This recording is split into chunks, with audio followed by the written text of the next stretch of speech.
રહ્યા છો NN news. હું છું એન્કર અર્પિતા પટેલ. હવે જોઈએ અગત્યના સમાચાર. હાલ રાશન કાર્ડમાં KYC માટે પુરવઠા વિભાગ પૂણા ઝોનલ કચેરી ખાતે વહેલી સવારથી લાંબી લાઈનો લાગવાની અને ઝડપી કામગીરી ન થતી હોવાની ફરિયાદ મળતા રૂબરૂ મુલાકાત કરી લોકોને મળ્યા અને રજૂઆતો સાંભળી લોકોને પડી રહેલ હાલાકી દૂર થાય તે માટે DSOમાં રજૂઆત કરીશું. NN news Surat. દર્શક મિત્રો, NN ન્યૂઝને લાઈક, શેર, સબસ્ક્રાઇબ કરો, બેલ આઇકન પ્રેસ કરો જેથી આપને નોટિફિકેશન્સ મળતી રહે.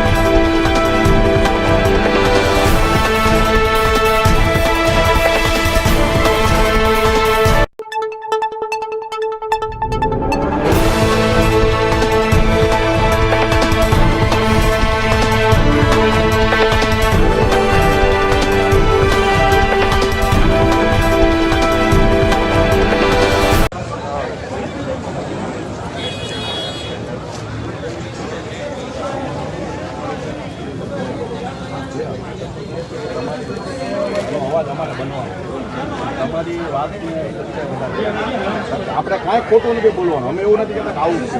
તમને જે આજે અમે લોકો પૂણા ઝોન કચેરી ખાતે પુરવઠા ઓફિસ ખાતે આવ્યા છીએ. ગઈકાલે પણ ખૂબ લોકો અહીંયા આવ્યા હતા અને ખૂબ મોટા પાયે એ લોકો વિરોધ પણ નોંધાયો હતો. છેલ્લા અહીંયા અમે જ્યારે રૂબરૂ લોકોને આવીને મળ્યા કે ભાઈ ખરેખરની પરિસ્થિતિ શું છે, કહેવાય છે કે સરકારમાંથી KYC કરવા માટે લોકોને લાઇનમાં તે ઊભું રહેવું પડે છે. પહેલાં આધાર કાર્ડ કાઢવાના, ચૂંટણી કાર્ડ, અલગ અલગ કાર્ડ, અસંખ્ય જેટલા કાર્ડ કાઢવાના, રાશન કાર્ડમાં જૂનું હોય તો નવું બારકોડવાળું કરવાનું, એમાં લાઇનમાં ઊભું રહેવાનું. હવે છેલ્લે KYC માટે લાઇનમાં ઊભું રહેવાનું. લાઇનમાં ઊભો રહેવાનો સવાલ નથી, પણ જ્યારે અહીંયા લોકોને અમે આવીને રૂબરૂ પૂછ્યું ને કે તમે કેટલા વાગે આવીને ઊભા છો, તો આ લોકો અડધાએ કીધું 6 વાગે, કોઈ કીધું 4 વાગે, 5 વાગે. પહેલા વારાનો વારો નથી આવ્યો. કેટલા વાગ્યા? 11:30 થયા છે. સવાલ એવો છે કે હુકમ વારો ન થાવ તો એમાં અહીંયા આવીને જોયું ત્યાં ખબર પડી આ પુરવઠા ઝોન ઓફિસ છે અને આ બાજુ બધા એજન્ટો બેઠા છે. જો પુરવઠા ઝોન ઓફિસે તાત્કાલિક કામ થાય તો પછી એજન્ટો શું કરશે? એને પૈસા મળશે નહીં. અહીંયા જે હપ્તો જતો છે હપ્તો જશે નહીં, જેના કારણે ખરેખર જાણી જોઈને લોકોને હેરાન કરવામાં આવશે. જાણી જોઈને ઝડપથી કામ કરવામાં ન થતું. અહીંયા જેટલા પણ લોકો છે તમામ મધ્યમ વર્ગના લોકો છે અને તમામને એક દિવસ પણ પડે ને તો પણ એને ખૂબ મોટી નુકસાની જતી હોય છે.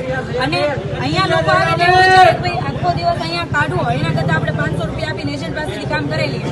તો સવાલ એ છે કે જો તમે 500 રૂપિયા એજન્ટને આપો તો તરત તમારું KYC થઈ જાય છે. જે વસ્તુ મફતમાં થાય છે તમે 500 રૂપિયા એજન્ટને આપશો તો તરત થઈ જશે. પરંતુ લીગલી જો પ્રોસેસ કરવા જશે લોકો તો આવી રીતના લાંબી લાઈનમાં ઊભું રહેવું પડશે. 4 વાગ્યાના લોકો લાઈનમાં છે ને હજી પહેલો વારો ન થયો એવું આ કાકા કહે છે. તો ખરેખર આ પરિસ્થિતિ કેવી છે?